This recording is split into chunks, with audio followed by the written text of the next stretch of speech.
Thank you for coming down. I'd just like to make a few statements with regards to the accident this morning. We're deeply saddened by the passing of our two young staff who passed away as a result of a tragic accident on the tracks this morning. Our thoughts and our prayers are with their families, and we are extending all the support and assistance that we can to help them through in this time of grief. I know there are questions about what happened, how it could have happened.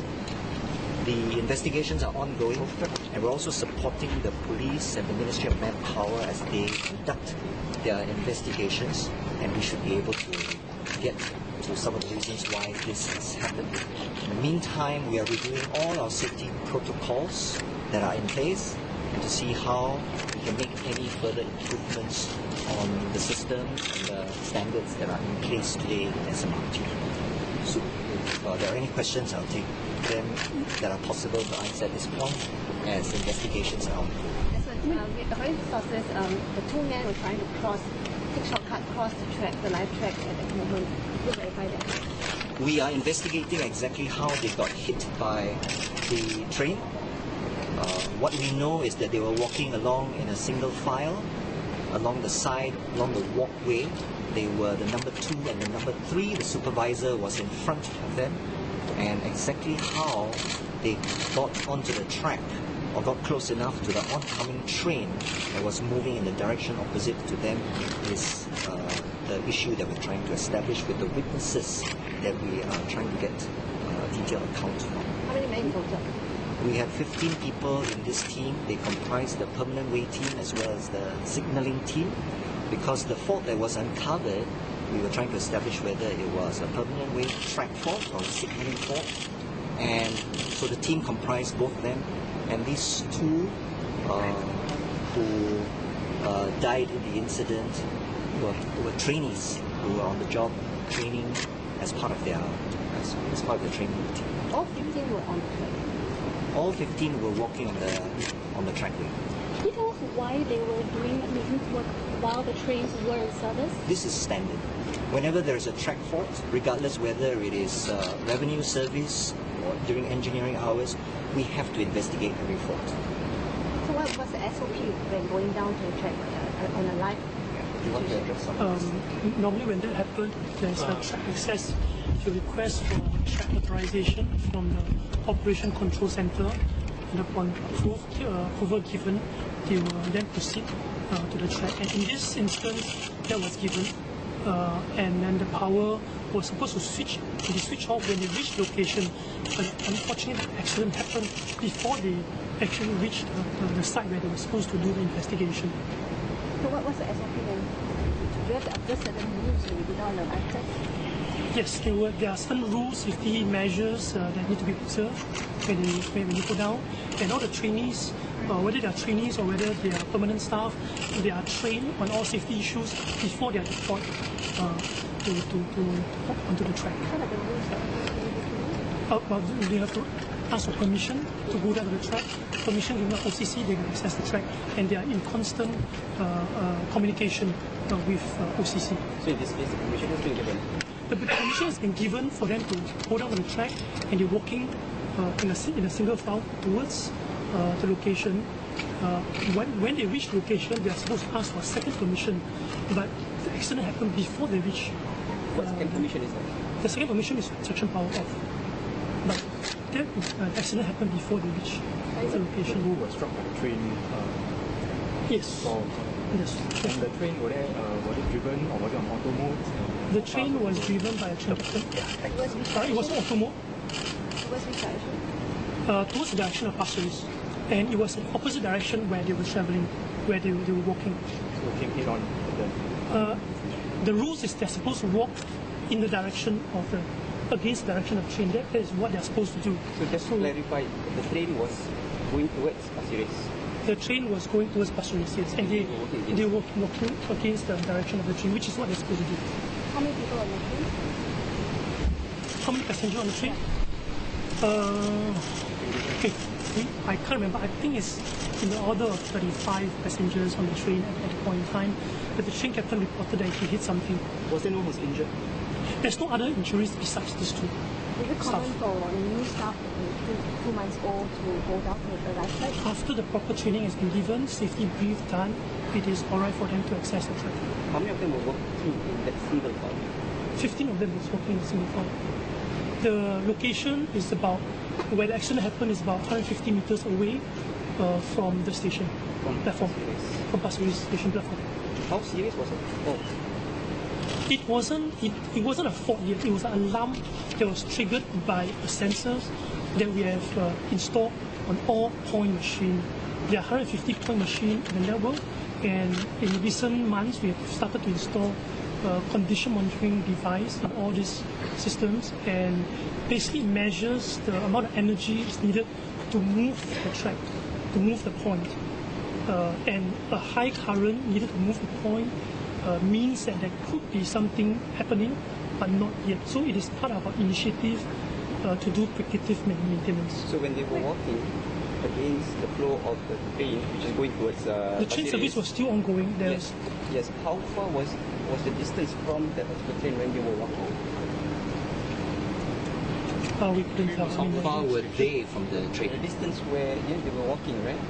The train was coming in their direction. The walkway that they were on, what was the space they had on the walkway? We will give you a picture We'll of give how you this that. looks like. There's a walkway, and then there's the what is called the running The running third rail. rail, Yeah. and then there's the track itself. And so there is a clearance between the walkway and the track on which. How wide is this? Yeah, so we'll give you the picture so that you can see this a little bit more clearly than my verbal description. But this is the walkway where staff that's doing maintenance will walk. And they have been doing this all the time. This is a safe passage for the staff to walk. So the question is, how did these two staff get hit by the oncoming train while they're on this particular walkway? And I'd like to also say that this is a supervised activity.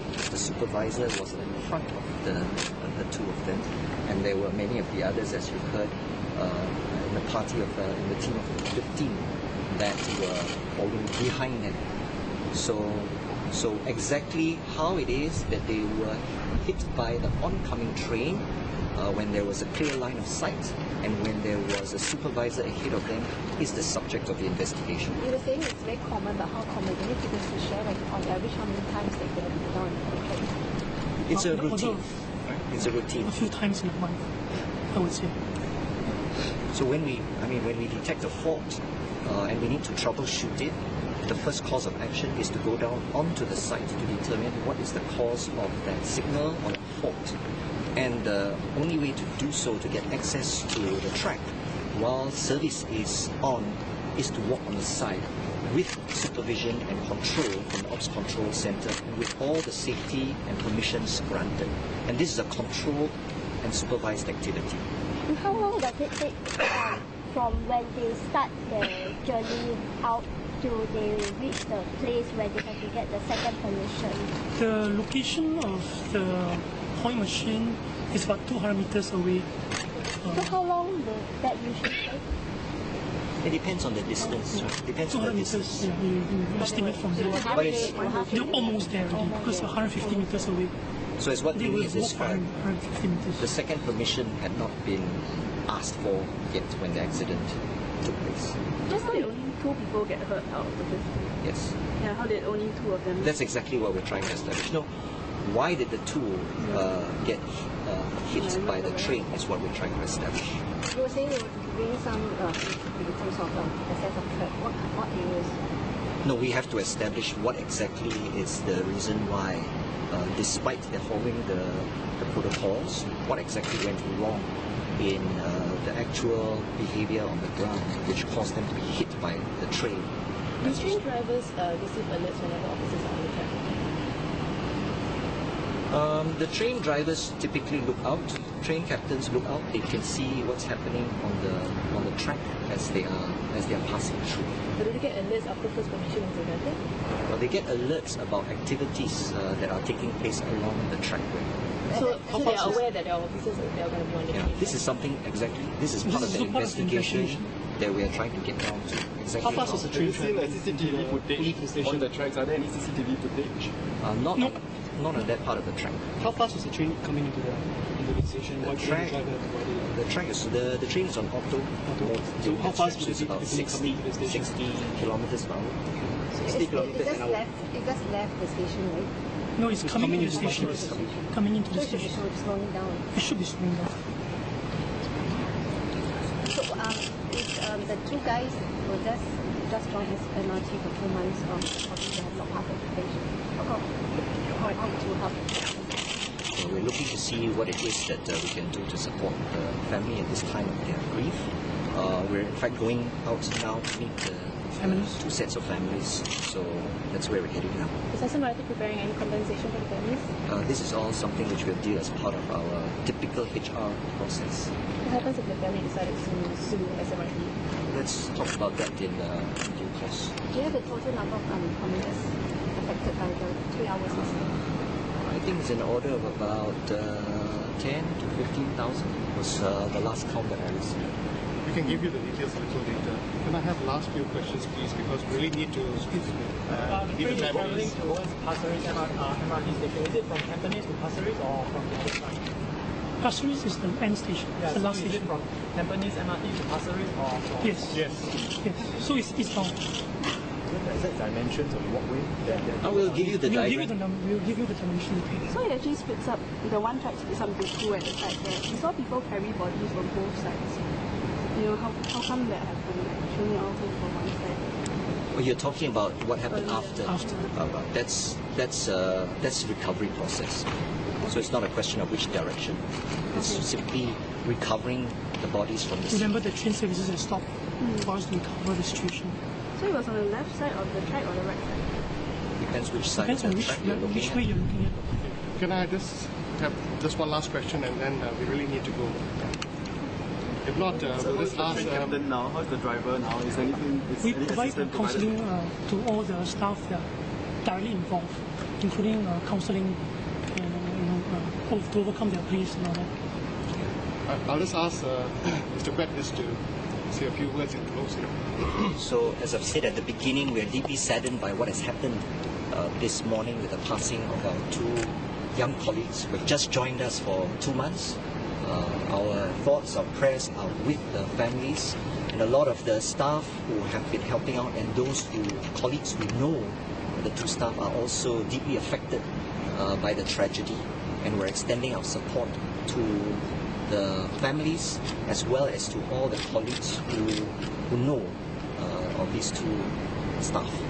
So this is what we're doing, and we're extending the best possible support that we can in terms of assistance to the families at this time of their grief.